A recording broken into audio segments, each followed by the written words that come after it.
one of each.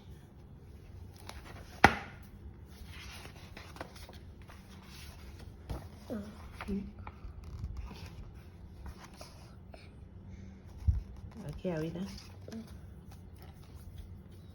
Oliver Tolliver lived all alone in a little old tumble-down house of his own. It had one little window and one little door,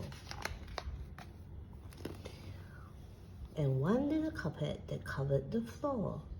It had one little table and one little chair and one little closet and one little stair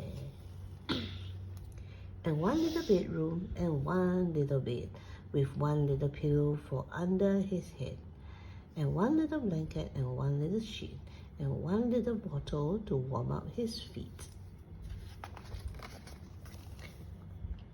In the one little kitchen was one little sink and one little cupboard, all shiny and pink.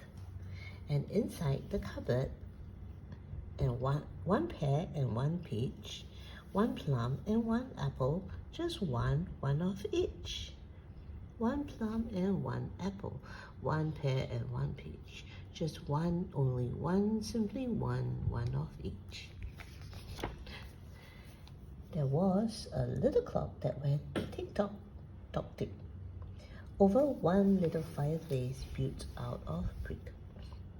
There was one little bookcase with one little book, and one little mirror where someone could look. And when Oliver Tolliver looked all round, he smiled with delight, for he liked what he found. It all seemed so fine, every one of each thing, that he felt just as happy and proud as king.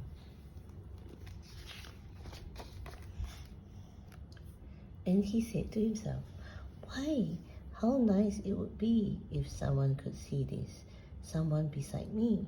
Why, such a collection would certainly teach how lovely it is to have one of each. One house with one kitchen, one plum and one peach. Just one, only one, simply one of each." So Oliver Tolliver carefully dressed in his one little shirt and one little vest, and his one little trouser and one little coat, and his one little tie around his one little throat, put his one little hat on his one little head. And then Oliver Tolliver cheerfully said, "I shall walk out my door and go straight down the street, and the very first person I happen to meet is the one I will ask to come look and see. I wonder which person that person will be."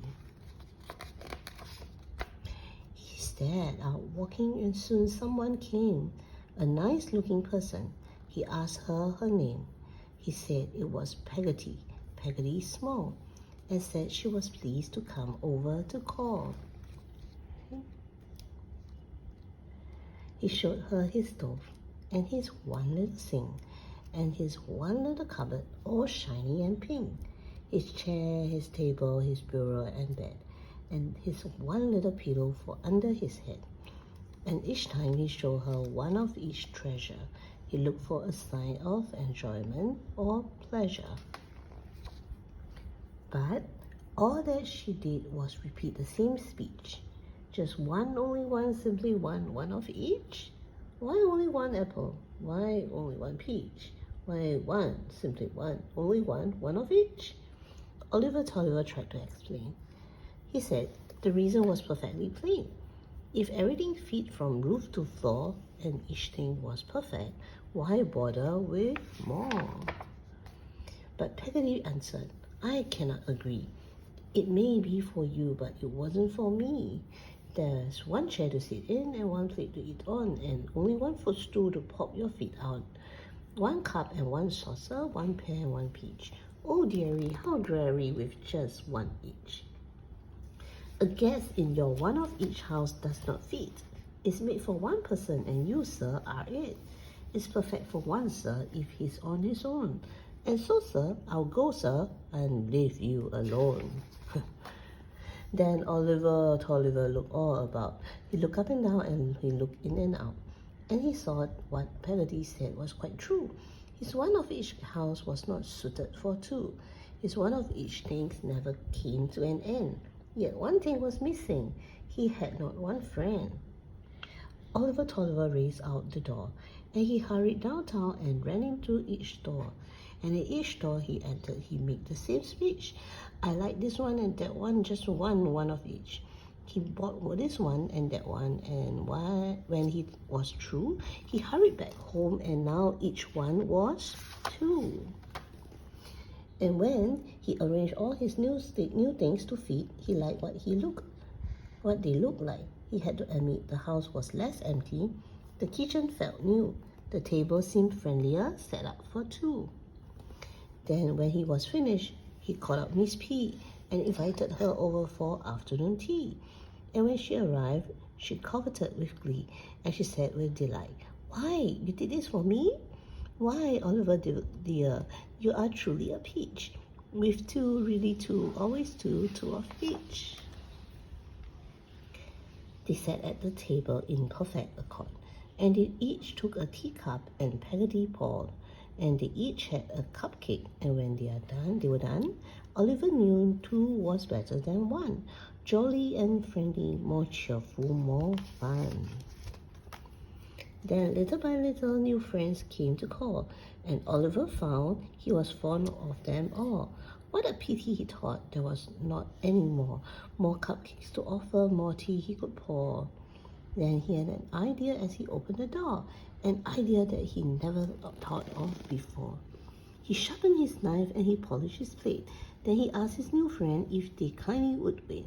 Then he went to the cupboard and in he did reach and took out his fruit, and there were now two of each. What did he do? Then he carefully cut them, each plum, peach, and pear, and he passed round the table so they all had a share.